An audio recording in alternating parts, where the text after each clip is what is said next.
Will you remove your employee if he or she is doing a lot of mistakes, or you transform him or her? Welcome to the 90 days challenge of learning with Blue Ocean Compliance. In these 90 days challenge, every day I discuss with you the real life examples, critical non-compliances and case studies which cause other manufacturing companies getting the warning letter, and those companies have paid huge losses due to that warning letter and non-compliances. Another thing is that I also bring on the table very deep and different concepts which play a very significant role in the compliance of your site.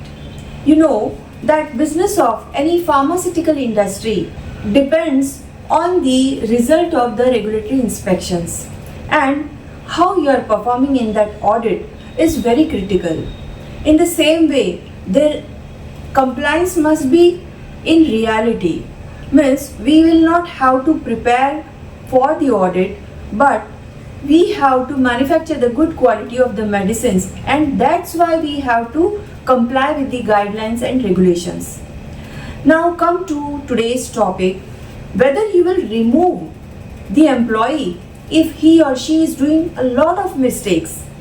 Let me share with you a case study that in one one of the company, there was an employee and that person was doing a lot of mistakes. HOD has tried all his best ways to make him not to do the mistakes. He has given a lot of tasks so that he should realize his mistakes and he should stop doing his mistake. In fact, for months he was given only the night shifts so that he should work on himself and can correct his mistakes. But nothing worked, and the person was doing a lot of mistakes. That those mistakes accepting is also a big challenge for the organization also, and it was not for the good of the organization.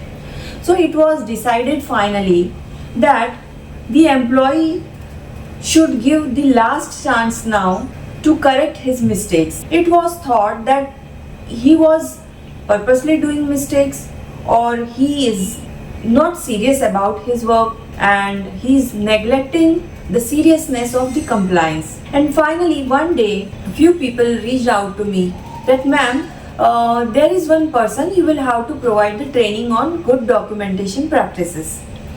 So I asked them that why only good documentation practice training is to be given. So they said, yes ma'am, yes. So I told that, I asked them that what is that in good documentation practice? Only you will have not to overwrite, you will have to cut any mistake with single line, strike that mistake with a single line, no overwriting is there, and you will have to sign and write the date, and you will have to provide the justification. What is the big thing in that? Everyone knows this. Any person who is working in pharma industry know this, that what is the good documentation practice. And so I don't think that the training is required.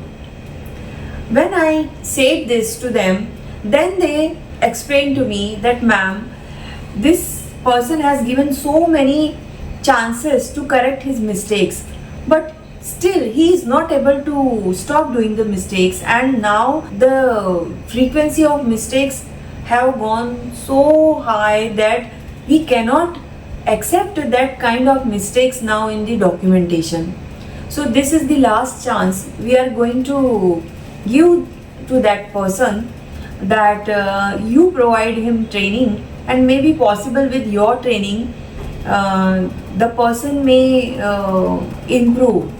Okay, so I thought that okay, send him.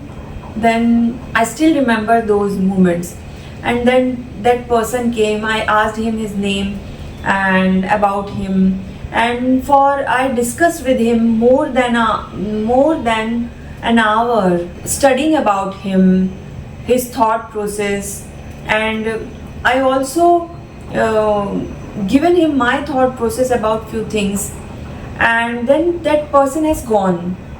and I forgot this event. I forgot all these things, and after one month I remembered that, oh, what happened to that person, whether he is there in the organization, he is working, or he has gone. So I called the HOD of his department.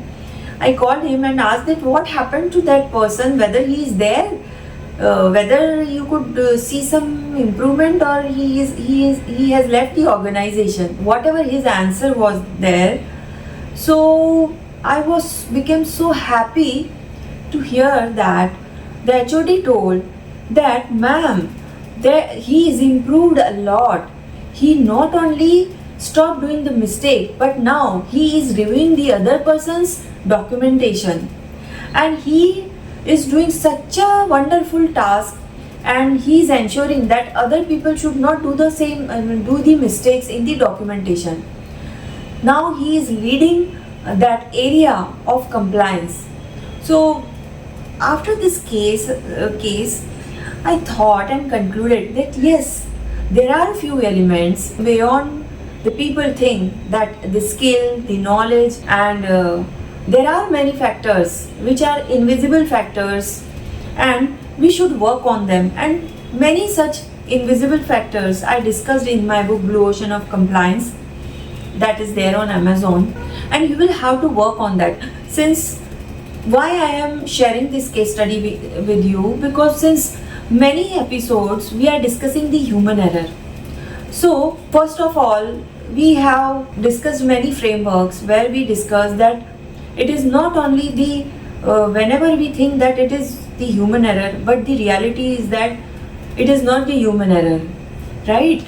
And many times the reason of non-compliance is not the human error, but the systems and processes and flaws in the system and its designing. Okay, so this was a very deep concept. This is a very deep concept, and we should work and think over it. Now, if you want to discuss in more detail, so DM me and I will add you in my private community, where we will be discussing the real life case studies, that how I solve the problem of non-compliances, and how the companies with whom I have worked, they have qualified the USFD with no observation, and PDQM with no critical and no major observation.